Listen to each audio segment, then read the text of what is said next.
Hi everyone, Sam Saggers here. Hope you're doing well. We're doing the top 30 Corona economic dynamics. We're up to dynamic number 6.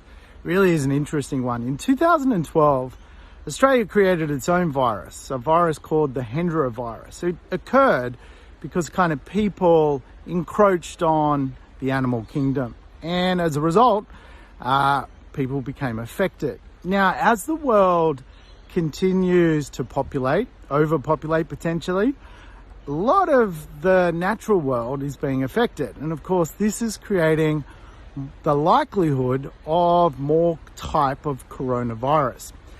Interesting, the dichotomy of climate change and the social impact of people and place is all converging together.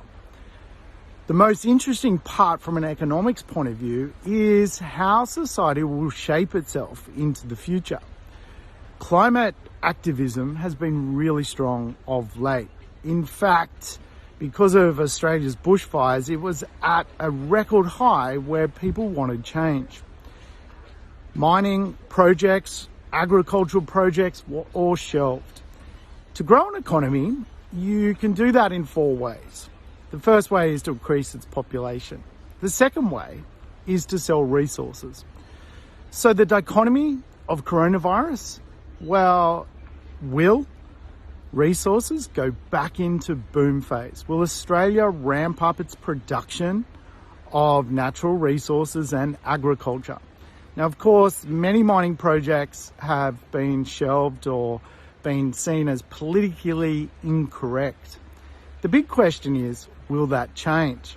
Will society actually value jobs and employment and, of course, a budget surplus rather than a budget deficit over the climate?